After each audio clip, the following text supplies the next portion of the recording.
I'm actually going to use this first clip to test the quality of my microphone. I recently got this $42 microphone off of Amazon because I don't like the inconsistency in audio levels of my videos, so I made an investment. I just hope that I didn't spend so much money on this. But recently I was having a conversation with my friend, and we're talking about our individual love for books. She loves reading fictional books, and I love reading non-fictional books like self-help books, like, you know, bibliographies and autobiographies and bibliographies, never mind. But we're talking about our love for books, and she told me how she doesn't believe in this idea of reading a self-help book to actually help yourself, which is rather ironic. But I do generally feel like there's a lot of value in listening to the experiences that other people get from their life, from their line of work, and there's so much that you could take out of, what someone has to put together in a quote-unquote self-help book. So in this video, I want to talk about 5 different books that I think that every college senior should read at some point.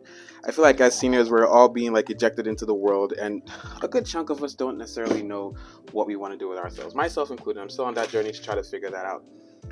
And obviously this video is not just for college students, whoever it is that finds value in stuff like this. I just generally think that at least try to read one of these books. There is so much value in just like learning from them, like I said.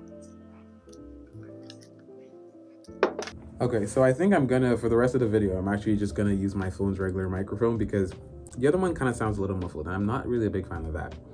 But the first book that I want to talk about is this book titled Life is What You Make It by Peter Buffet.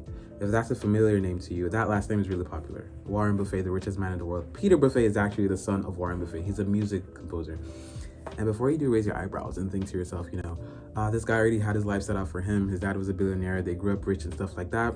I do acknowledge that. And he does acknowledge that in the book, that he had a relatively, very comfortable childhood, being that his dad was that rich.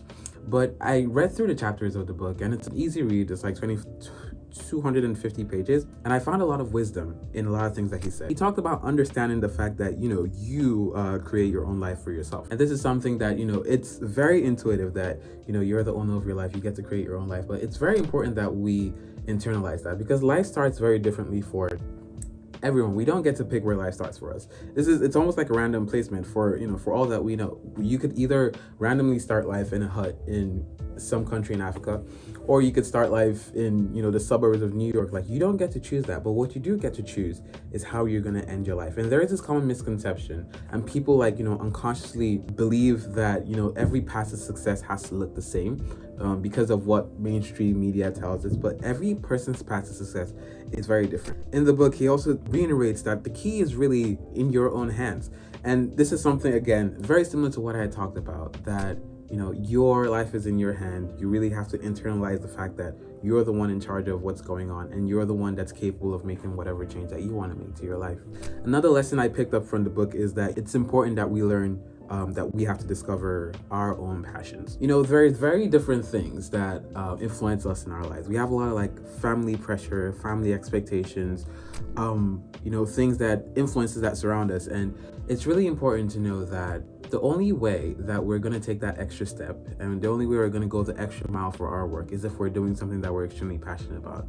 Because it doesn't make, really doesn't make much sense to go after something full force without really knowing why you're doing it, or without being passionate about what you're doing. There's this traditional path to success that we've been taught, that you go to school, you get a degree, you get internship experience, the experience is translated onto your resume, and then from your resume you get a job, and then you just work, which is literally a recipe for a midlife crisis. But it's important to chase after your passion, because and this brings me to my 4th and final point that I learned from the book, is finding your true calling. This is one of the things that's a little bit difficult. Some people do know what they are meant to do with their lives from the jump, and some people you do have to find out what exactly you want to do with yourself. And it's really important to find that, because passion and following your calling will give you something that money wouldn't give you, because better does not necessarily signify more money and more wealth. It was a really great read, and this is one of the first books that I ever read. And throughout the book, he gives you very different examples of people and their lives and their paths to success. And it's so easy to find a component of yourself in everyone's story. So I do recommend this. Okay, so the second book I want to put on the spotlight here is this book called I Could Do Anything If Only I Knew What It Was: How to Discover What You Want and How to Get It. It's a book by Barbara Sher, and she was a career lifestyle coach majorly. And I read this book about a year ago, I think. And all this whole talk, like the last book I talked about, finding your passion, all this whole talk about finding your passion. I don't want it to start sounding like that whole conversation about networking, where people just tell you, yeah, you should network, build your network and talk to people, and they never tell you exactly how to network. But this book in particular gives you very step-by-step practices to help you find what you're passionate about, to help you find your purpose. She talks about very different topics in the book, and something that really stuck out to me, she talks about the idea of resistance. What's exactly stopping you from achieving your goal? Both the external things, that the physical resistances, and the mental resistances that are kind of like stopping you from actually achieving your goals, actually finding what you're passionate about. She talks about, and this is something that really got me surprised, the fear of success.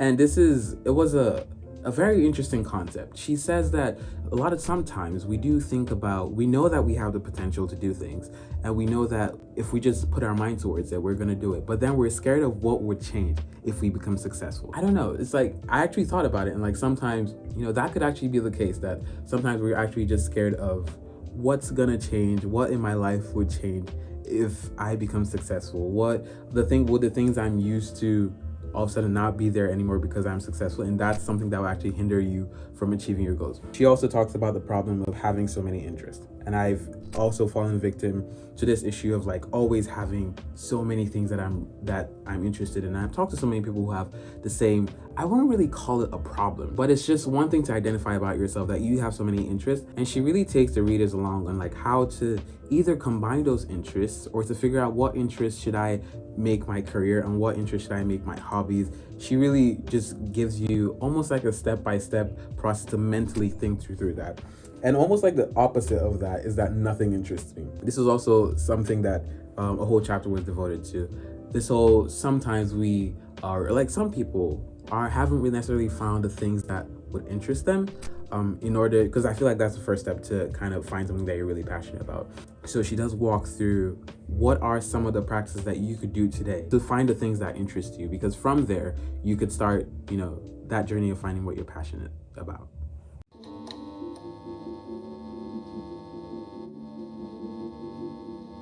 The third book I also want to highlight in this video is this book called The Defining Decade by Meg J. I think she's a clinical psychologist, I do believe. And this is a really popular book because I've seen it all over TikTok, and different people have talked about it on TikTok because I spend a lot of time on TikTok. But it was written by Meg J, and she's a clinical psychologist. But throughout the book, she basically talks about the importance of really having a sense of direction in your 20s. There's this misconception that you have so much time when you're young and when you're in your 20s, which there is some truth to that. You do have more freedom in those ages, that age bracket, but there should also be a sense of direction and also efforts being made to like lay a foundation. She divides the book into 3 different components. She talks about work, she talks about love, and then she also talks about the body and the mind. I think there was so much information that was giving, and every single thing, every single piece of information is very, very worth your time if you decide to read this book. But I'm just gonna talk about the few things that stood out for me in these different sections. So with the work aspect, she talks about the strength in weak ties, most especially. Here she highlights the importance of weak ties. These are like relationships that aren't as strong as your close friends, that are kind of distant. And she talks about how we could take advantage of those ties, because people tend to want to help out, and it's important that we know that we can reach out to our quote unquote weak ties. She talks about building identity capital, and this is basically understanding the things that you're great at and understanding what you need to work on, what you need to develop, what you need to improve on, what you need to create a personal brand over. So in the love aspect of things, she talks about the cohabitation effect, and this was one of the things that kind of like extra blew my mind. She says that this is from all of her practices, by the way.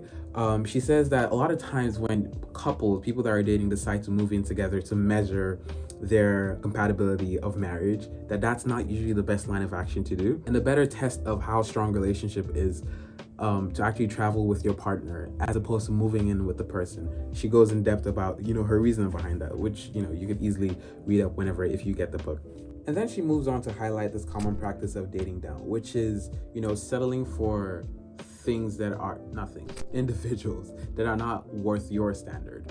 It's a common, she mentioned that a lot of people in their young 20s and their early 20s and sometimes in their late 20s would settle for people who are lower than, the standards that they should be, trying to equate themselves to. So in the body and mind section, I think one thing that really stood out to me was her issue on comparison and how social media today just creates this unconscious comparison in our heads. We have to be careful about what we feed ourselves, feed our minds, because the information we let into our head kind of just doesn't just sit there.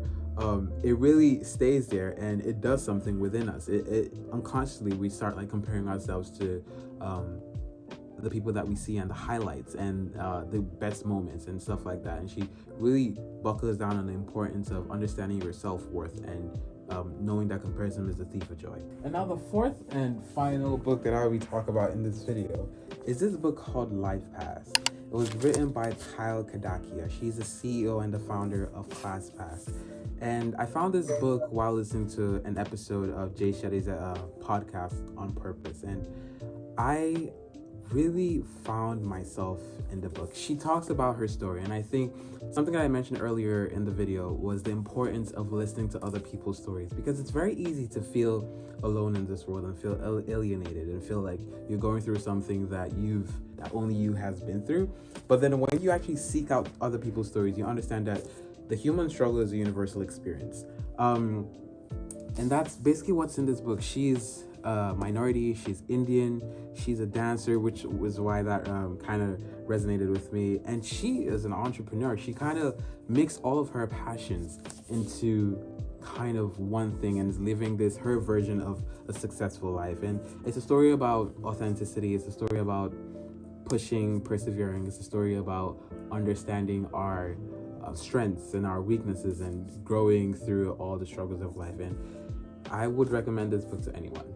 But yeah, that's the end of the video. Thank you so much for sticking around and watching. I do hope that you pick at least one of these books to check them out, audiobooks or the actual book, or you could download an ebook version of it. But thanks for watching.